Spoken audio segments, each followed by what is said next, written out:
bahasan yang ini kaitannya dengan warid. Warid itu anugerah. Tapi dalam kitab lain warid itu diterjemahkan dengan kalimat cahaya ilahi. Dalam makom tertinggi itu ada yang disebut dengan makom hakikat dan juga makom ma'rifat. Mana yang lebih tertinggi? Yang tertinggi adalah makom hakikat. Makom ma'rifat itu makom di mana hamba Allah kalbunya sudah bisa merasakan keindahan jamaliyah nurnya, jamaliyah cahaya Allah. Kalau kita hari ini indah melihat matahari misalnya, itu jangan cahayanya yang dilihat, tapi efek dari cahaya matahari itu apa? Hasil setelah kita melihat matahari itu apa?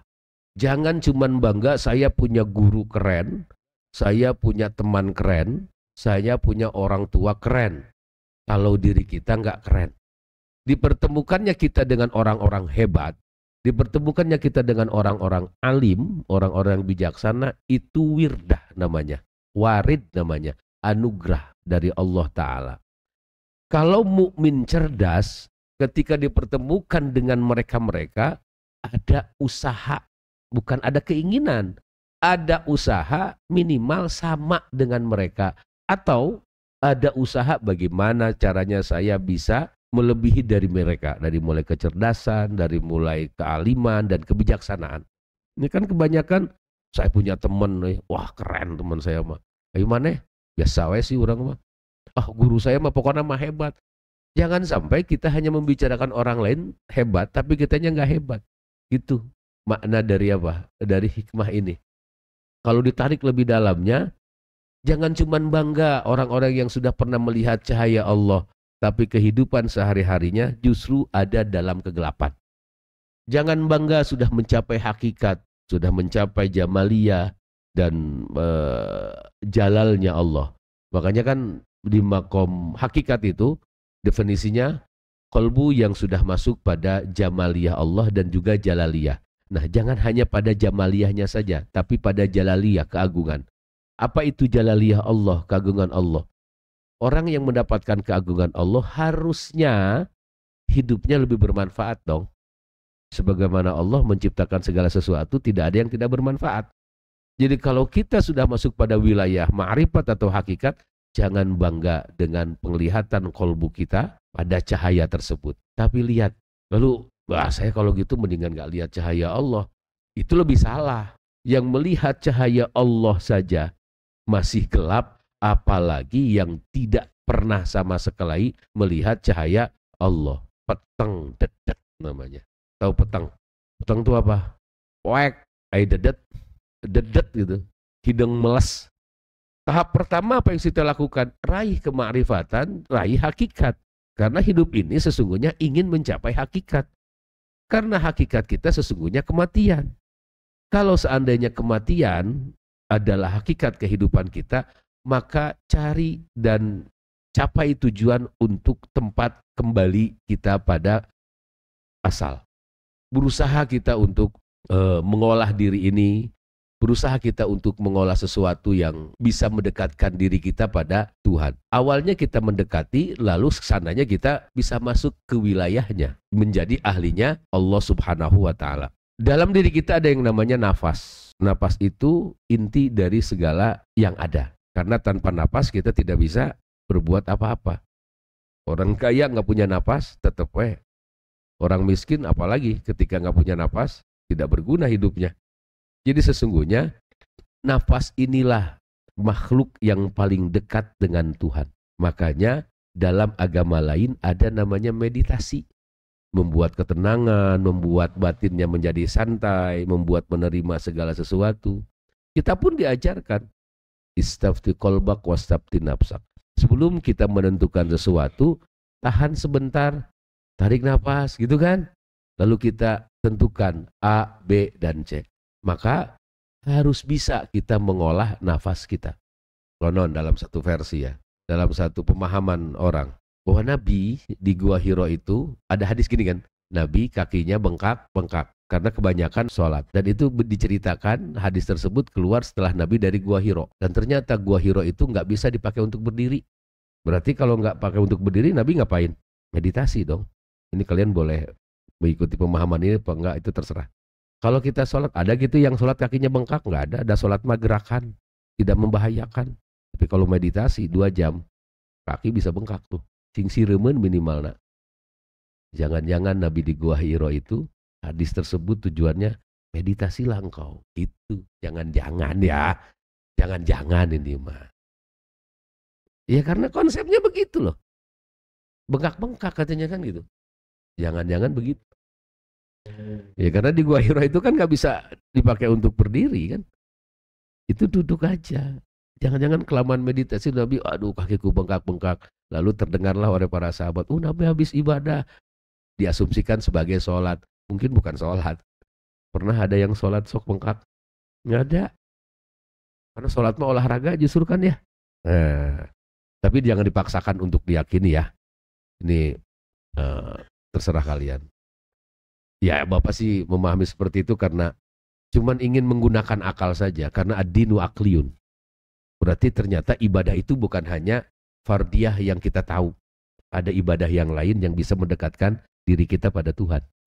Diri kita pada Allah. Salah satunya adalah dengan mengolah nafas.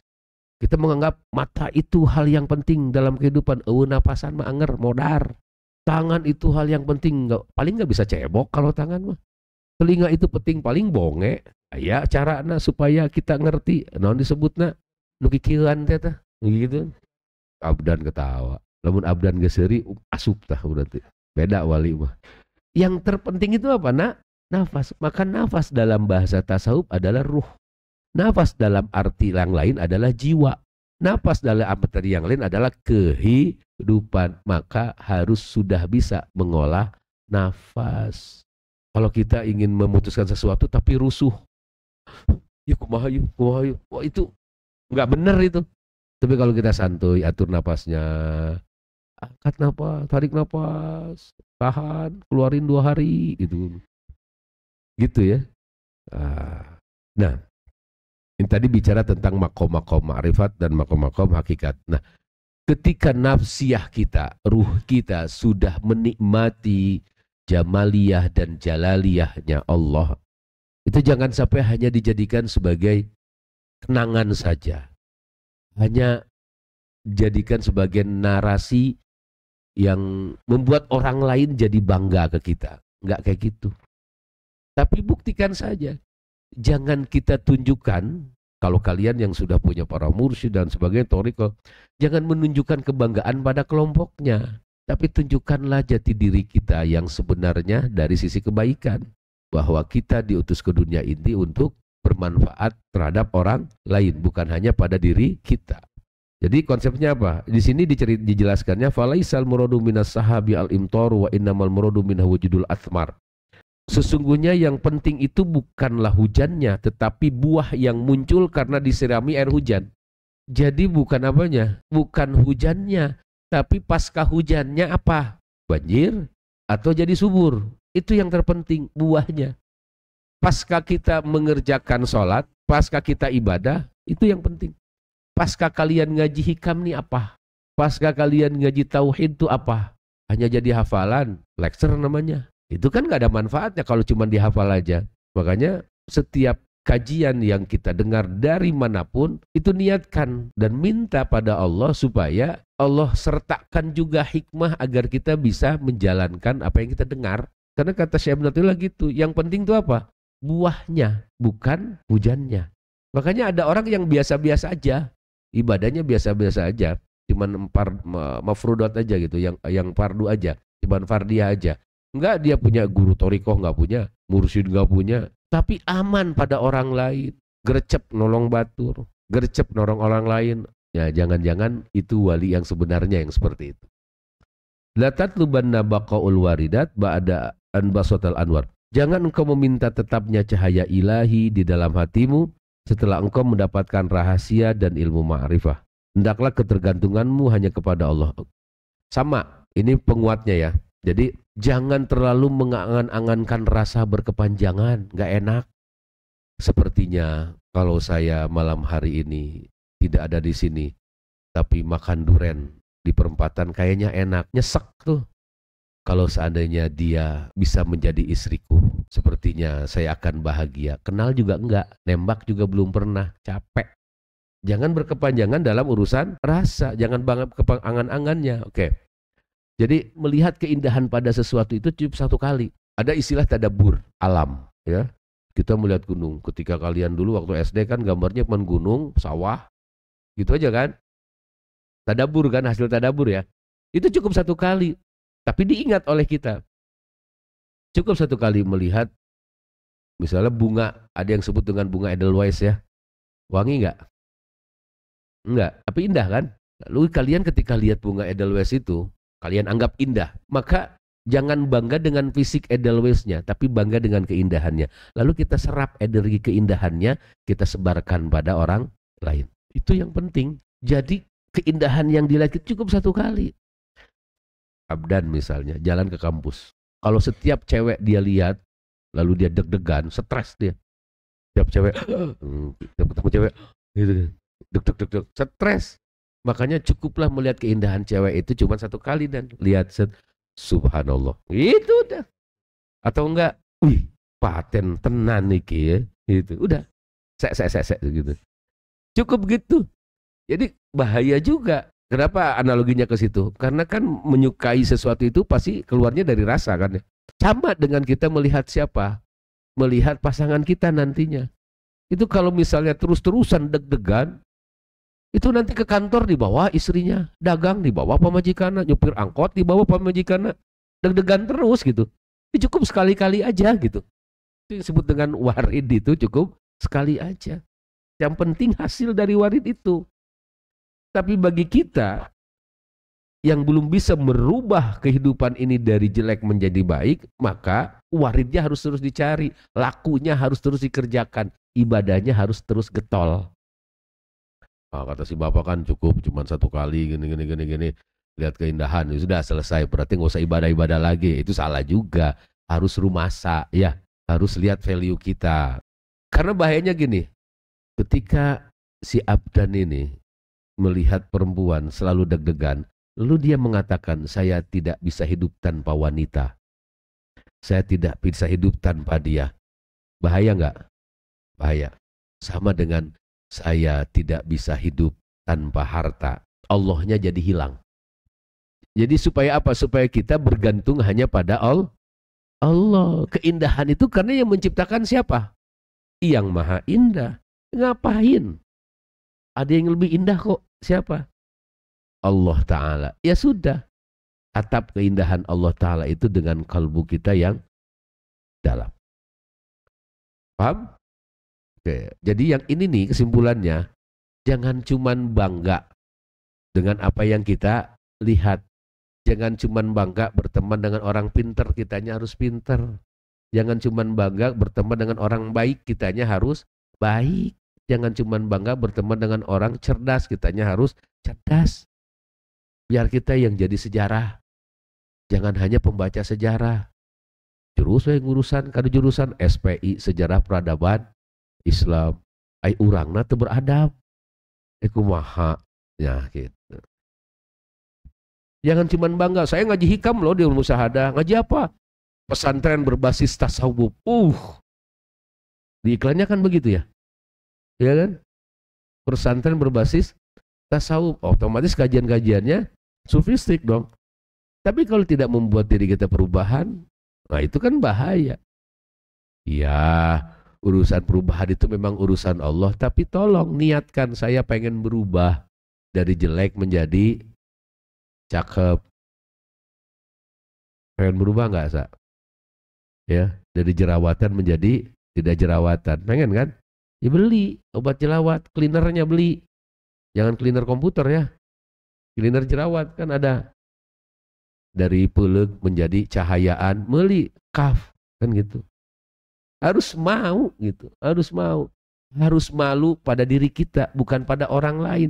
Kalau malu pada orang lain itu sombong, penyakit hati. Malulah pada diri kita. Malu pada diri kita itu saya diam di pesantren tasawuf, tapi hatinya kok masih bergantung pada orang. Salah satu tanda hati bergantung pada manusia, pada makhluk adalah murang maring hatena teh. Murang maring teh kumaha? Wasal nate terus-terusan. Kalau kesel sama orang tuh terus-terusan. Jadinya gibah akhirnya makan gitu, lambai turah akhirnya mah. Ya kayak gitu, pokoknya tandanya begitu. Ai kajian tasawuf, sirul asror, terus nanti syubul iman, hikam. Nah, jadi harus malu pada diri sendiri.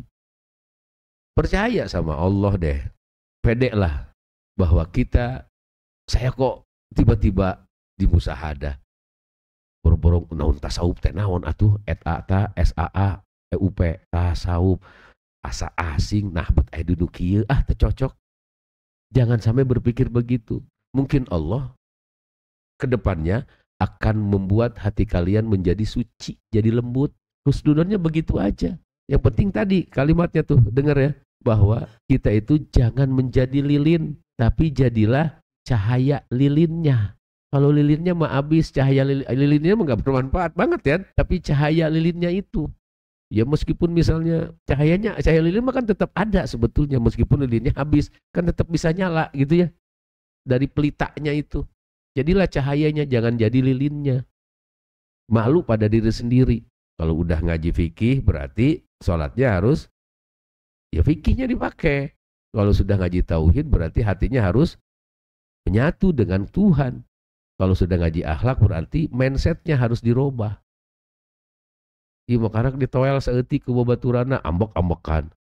Karak diomongkeun saeutik padahal mah geus ngadenge eta teh sering dibejakeun wallahu khalaqakum wa ma ta'malun. Apa yang terjadi itu semua ciptaan Tuhan. Poho eta nu kitu teh. Bener kan? Nah, makanya astagfirullahal azim. Tah gitu.